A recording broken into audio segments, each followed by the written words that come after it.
ITOM. I'm Katie, and I'm here today to talk to you about your assets and the foundations of cybersecurity. Now, I know that the title of this talk is a little sensationalist and inflammatory, but nobody would have come if I had said, hey, come talk about the foundations of cybersecurity.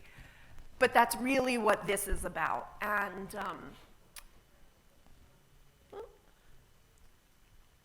there we go. All right, so I'm here representing a vendor, you all know that, but I want to be clear. So I've been in cybersecurity for a really long time, and I've been an industry analyst, I've run content programs, research programs. You can go back over a decade and see that I've been talking about the foundations of cybersecurity. So I'm not here today to push a product at all, but I am here today to talk a little bit about why the foundations are important. It just so happens that I joined a company that does what I really believe in, which is really where we should all be. So let's get started. I'm going to talk very, very briefly about why things are so complicated in cybersecurity, and then get to the meat of it, which is what can we do about it? Because cybersecurity, our teams, our programs should be a business enabler. They should help the organization move more quickly. It should help your company innovate, develop products, create relationships with customers, with partners. And then talk about cybersecurity asset management and attack surface management. So, there we go. In today's world, complexity is the new norm, right? We've got so many distributed systems, multi-vendor environments, different types of technologies entering and exiting our networks. And the reality is that in these environments, our job as cybersecurity practitioners is really to make sure that we have reliability, availability, uptime, speed, and efficiency. Now, I know that sounds a lot more like IT than cybersecurity, but the reality is that's our job too. We just do it through a security lens, right? The fewer attacks, the fewer compromises, the fewer disruptions, the more effective our programs are. And so we have, I'll try to do this right. We have all of these foundational technologies, the devices, the software, the SaaS applications, the internal systems that make everything work. But then surrounding that, we have all of the technologies on top of it for our SaaS applications. We have got cloud security posture management. We've got identity and access controls. We've got traffic monitoring and management. We've got our directory services. So it's a really complex environment. And on top of all of the tools that our people use, all the hardware like their laptops, their mobile phones, we've got all of these technologies that are meant to monitor and secure them. So our ecosystems are growing, and they're growing exponentially, and the attack surface is expanding, and things are changing all the time. And so we have all of these things. It's a very, very small depiction of people's networks, right? And organizations over the years have tried to adopt different types of technologies so that they can manage everything coming into and going out of the network. Again, the devices, the users, the software, the cloud environments. And so organizations over the years have tried to use things like IT operations management, IT asset management, and their CMDB to get visibility into what's going on. The problem with these types of technologies is that they leave blind spot. They were not created with a cybersecurity lens. So you can have all these great data inputs and even tools who have an orchestration layer. So they're looking at these different things on the network, all the devices, users, et cetera, but they can't give you the security state in a clear, concise, consolidated way, and they can't manage the distributed, multi-vendor, siloed environments that we all have to contend with, because they weren't built for that. So they're great data inputs, but on their own, they're not sufficient. And what ends up happening is cybersecurity teams have to piece together all of this data manually. If they have to take things from their SIM and their SOAR and their IT asset management and their CMDB and their endpoint controls and their vulnerability assessment tools and piece together all of that data manually.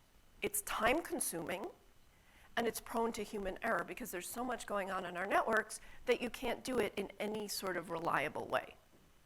So the type of tools that we're using aren't really appropriate for our environments, especially given staffing, right? We can't have a cybersecurity talk without staffing, right? We got to talk about it. How many people in here feel like they're staffed at 100%? Okay, good. I expected one or two. You? Okay. My next question is, do you feel you are skilled at 100%? Okay. All right. Great. I love when my questions validate my talk track. There's a huge increase in demand for technology because businesses run on technology. We're not going to stop technology, and the more things that are created, innovated.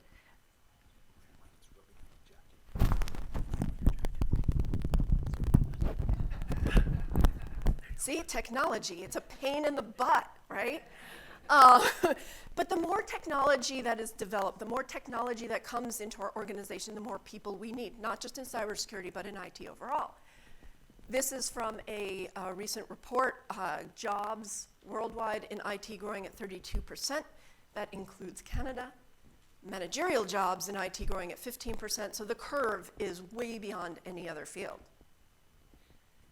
This is from Q4, because the stats just came out Friday, and my presentation was due the Friday before. We're at 5.7% unemployment in Canada as of last Friday. So not a lot of bodies. Yet, Canadian companies report a 62% cybersecurity skills gap.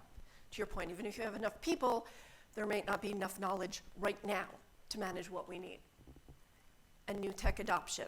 This is from the World Economic Forum, one of the biggest organizations measuring technology usage in the world. And 85% of companies say that new technology is going to drive their companies. This isn't a shock, right? Technology is what helps us go faster. It helps us create analysis of the market. It helps us discover new markets. It helps our people be better, faster, more efficient. So we don't have enough bodies. We have a huge growth in technology, and we've got issues. We've got a lot of issues. This is from a Digi International study of over 1,000 IT and security professionals worldwide. And companies are reporting, 50% of companies are reporting financial loss from outages. How can you help prevent outages or prevent prolonged outages? By seeing what's coming. 50% of IT and security pros say they report visibility challenge. So you can't see what's coming if you don't have the visibility. From a SANS study, 80% of IT and security professionals report that they have a 3x increase in incidents when they lack visibility. So you're 3 times more likely to have, or you're more likely to have more events or bigger events if you don't have the visibility. Again, I'll go back to that previous slide. The traditional tools that companies are using for visibility, whether it's IT asset management, CMDBs, endpoint tools, whatever the case may be, insufficient because it creates more manual work. And the average employee spends about 40% of their time on manual work. So we have to be more automated. We have to bring things together, and we need some sort of orchestration level that allows us to govern our environments, see into the environment, see where things are coming from. Very small and simplified graphic of what's happened over the years. We all know this. I don't see anybody who looks like they're entry level in here, which is great. I also am not entry level. So we've seen this expand, and we've seen it expand 10 or 20 or 50x. And what happens is every time we add something, we need more visibility. But if you can't understand what your assets are at the foundational level, you can't understand what the security posture is, and if you can't understand the security posture, you can't secure them.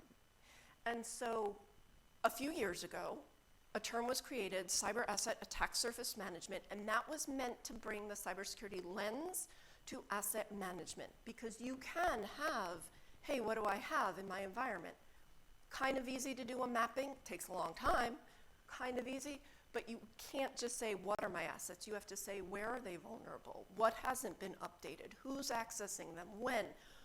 What are the behavioral patterns on them? You have to have all that information, and that's why CASM was created. So I'll tell you a little personal story. Before this job, I was a research analyst at a very small analyst firm run by a gentleman who was the chief security officer at a Fortune 5 company for about 20 years. So the majority of our clients were massive companies with a ton of resources and a ton of people. The number one consulting gig we were asked to provide was asset inventory. Always seemed a little ironic to me that they were bringing in two outsiders to say, hey, here's technology you have in your environment. One engagement in particular stands out. We were working with a very large financial services organization. You would all know who they are. They had 34 business units and 34 BISOs, business information security officers, running each of those units who were responsible for the technology in use in their business unit. So our first trick was to go in, set up calls with all 34 of these people. And we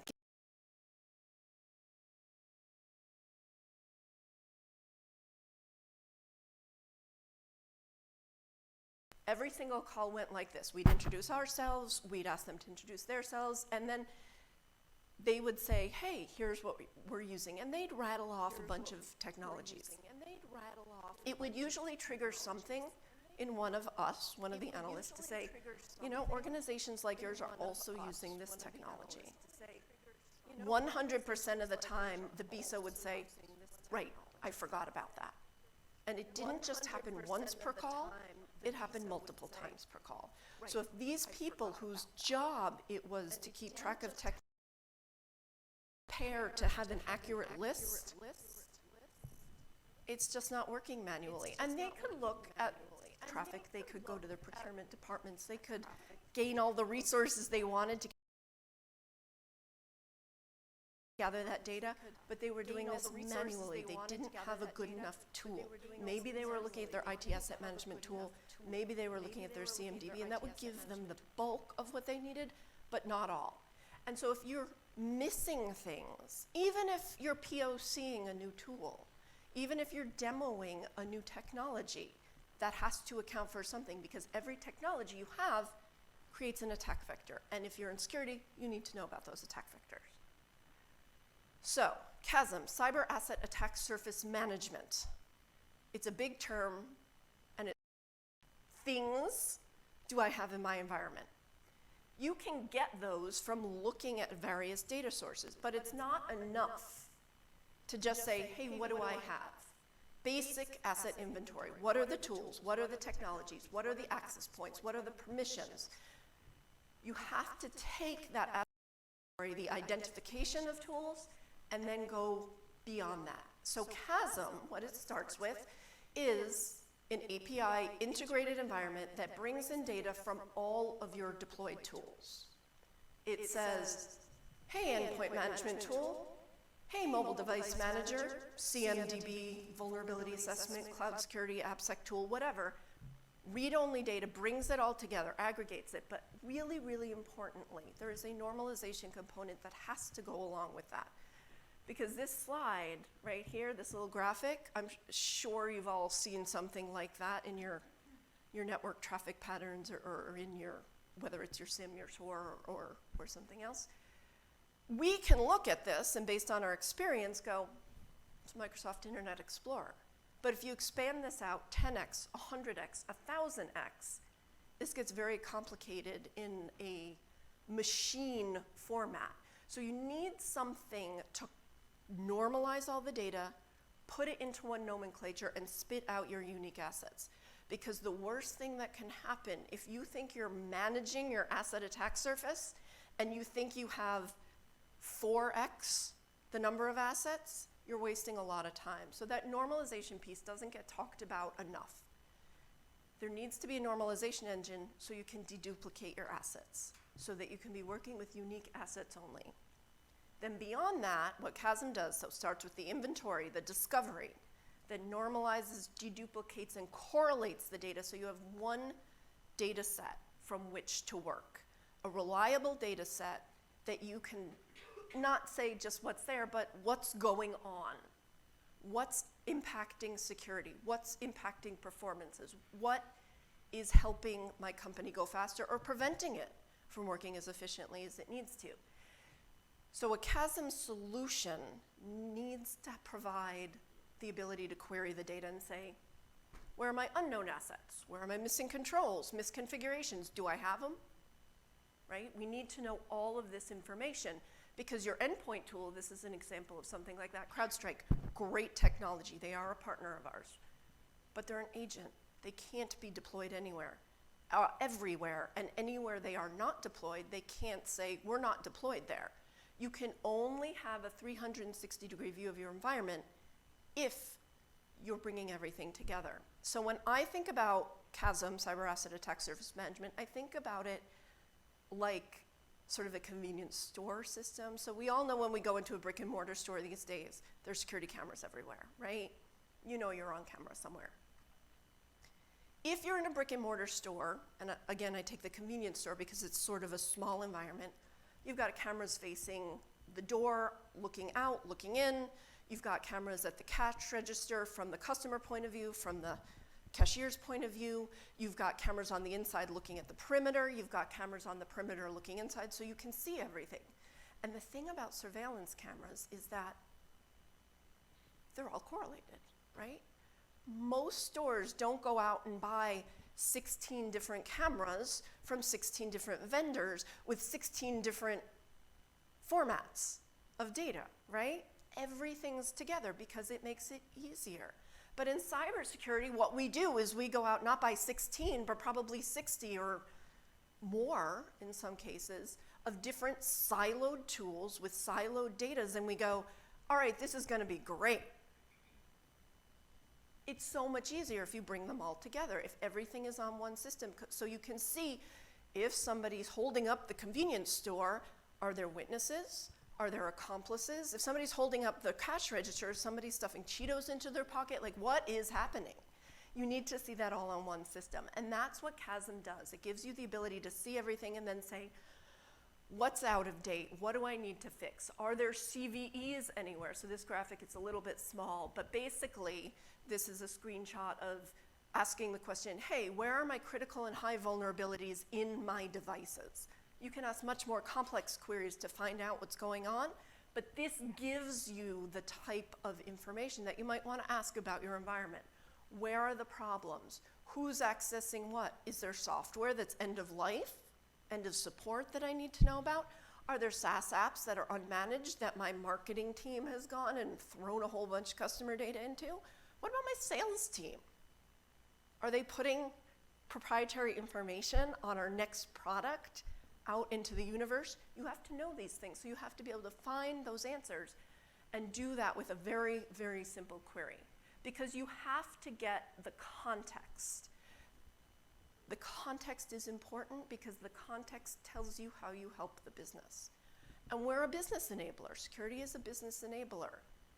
So if you can see what's happening, you can ask the questions, you can then find where are my problems, and then determine some sort of prioritization. We're never going to solve every problem. It's impossible.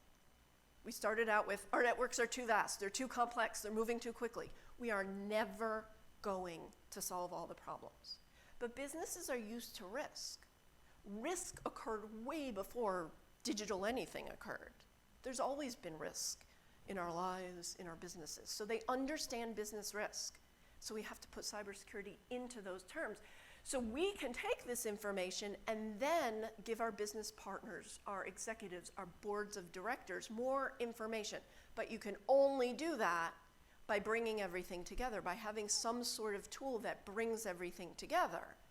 And it starts with the aggregation piece and then moves through the normalization, deduplication, correlation, and then it's the questions that you ask that will help you determine your next action, because the whole goal is attack surface management and risk reduction. Nice little graphic of a reporting tool of a dashboard here. So you have those that you can give to your executives. You can simplify them. You can take out we blocked 7,000 malware attempts today. They don't need to know that. But they need to know how the security program is supporting the business.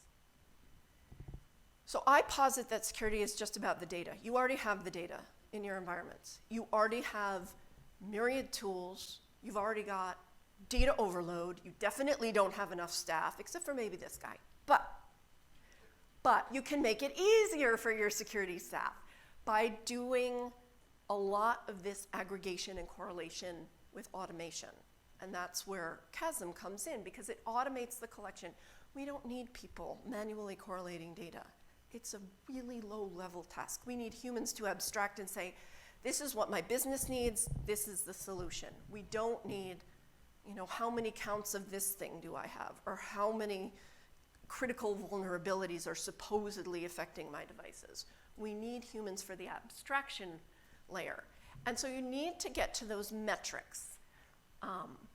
Metrics are really important. I am going to read a little bit here because it's not from my report. There was a Gartner report that came out recently that talks about vulnerability metrics. And it specifically says that most organizations focus on quantitative metrics that don't support business risk reduction. The most tracked vulnerability metrics, according to this report, are not risk-based, are derived in silos, not a surprise, our tools are siloed, and that leads to, quote, ineffective, low-value prioritization with negative impacts and high costs. Further, short-term metrics don't capture process maturity, so how can you say your security program is working if there's no way to capture process maturity, right? You don't want to be the person sitting there going, I don't know, did we do well this year? You don't want to be that. You need the process maturity. And then the final piece, metrics captured, again from the Gartner report, are purely volumetric, not in a big business context, and offer a lack of value to senior executives. I don't know about you, but I want to keep my job, and so I want to be valuable. So I want to be able to show them the things that are making what I do, they're helping in a positive way. So that's what Chasm can do, attack surface management. You have to have that holistic view, and you have to automate. Because even if you did have enough people with all the skills now, it's going to get worse. It's just going to get busier. So what is this? Why Chasm? Why start with this foundation? Why is it important to use your whole network, like that convenience store surveillance system? Well, that's important because our networks are growing all the time and changing. But you have the viewpoint. You have the endpoint tools. You have your SIM. You have your ticketing systems. You have your vulnerability assessments. You have all of these tools. Or you're using an MSP or MSSP who has that data, and they should be doing it. They should be bringing it all together and asking the questions about, all right, what's going on? But you need that correlated data set to bring everything together to say, where are my problems? You need to focus on baselines. You need to focus on how is something deviating. In a world where people come and go in a business environment in a few years generally, you have to make sure you're onboarding and offboarding people in the right way. You have to make sure you don't have duplicate tools. In that story I told you about my last job, there were 34 business units. You can bet that several business units had overlapping tools, and one was paying, I don't know, let's say $75,000 for this IAM tool, and another was spending $100,000 on another IAM tool, and neither of them were using all their licenses. So there's complete duplication, and if you're the security person at the top, you want to say, hey, we can consolidate this. Hey, look, business, I just saved you a whole boatload of money, and we're more secure because we have one point of view of what's going on with our identity and access management. Not two tools that might not speak the same language. You correlate everything and ask the question so you can find the controls, the gaps, the misconfigurations. You can find out where your policies might not be applied. You can see into places that maybe the tool itself can't. The data is there. You just need to bring it all together and start asking the questions. So, how do we architect for ongoing success? Well, the first thing we do is stop using volumetric metrics, right? We start asking questions that impact our business. And that means saying to our business leaders, what are your priorities? What are your teams measured on? What are our goals? And then using the data to build a sustainable program. Using the data to protect the critical systems, the critical accounts, to identify the data lakes, to identify the SaaS apps that might be problematic. A few years ago, there's a very famous story or infamous story about a Microsoft employee uploading source code into GitHub. It was actually a few people. Those people were just trying to get their job done, but major breach, right? GitHub, the information's out there. You need to start understanding where your vulnerabilities are. You need to start understanding where your lack of visibility is so you can put that into place. Where you can't put a control, maybe you can apply network segmentation. Maybe you can change access permissions. There's always some compensating control out of there, but you have to know where it is first. And so to build a sustainable program, you have to have the right level of visibility and ability to question. Tools like IT asset management, CMDBs, that's not it. These are great data inputs. I'm not gonna knock any tool because, I mean, yes, there are some tools, just like any other field, which are better than others, but every tool in your environment, in your entire IT ecosystem, has some good data that you can pull out of it. You just need to get everything working on that same surveillance camera system. And how you do that is through automating and correlation. So it really is all about basics. There is a reason that the Center for Internet Security, the CIS Center for Internet Security controls, start with two things. Number one, inventory and control of your enterprise assets. Number two, inventory and control of your software assets, right? You have to start at the beginning. But inventory is only part of it. What do I have is only part of it. Control requires a deep understanding of your entire digital ecosystem, all assets, devices, users, software, clouds, all of the tools, the technologies, how they're communicating to one another. How are your assets connected? What are the relationships between them? What are the attack paths to them? If something is compromised, what's the fallout? What's the blast radius? You need to be able to see all of that, and that's what CASM helps with in an automated fashion. So your people aren't going through and saying, pardon me, what does my ticketing system say? How many patches do I need to push this week? They're not saying that, right? You need to get more of a business context, and you can do that using automation and asking all of the questions. Then you can bring that up to the business level. What matters? How am I supporting my business?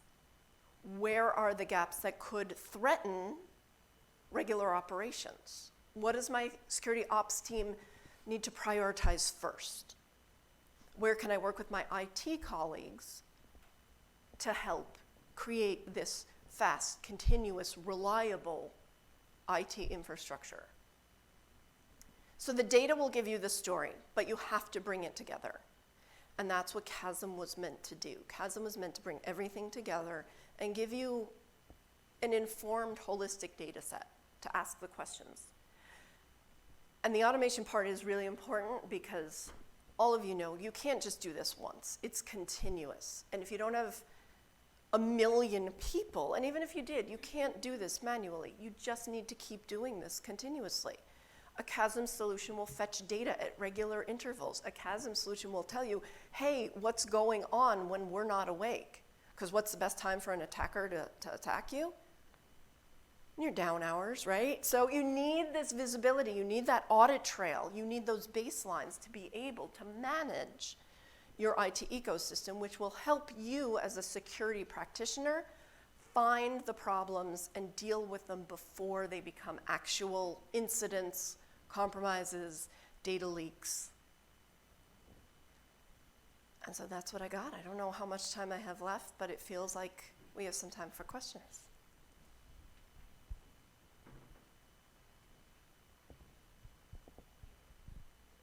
Nothing, pretty basic. It really is. It's all about getting back to basics. And like I said, yes, I work for a vendor, and I have my lovely colleague over here, but You can read some of my writing.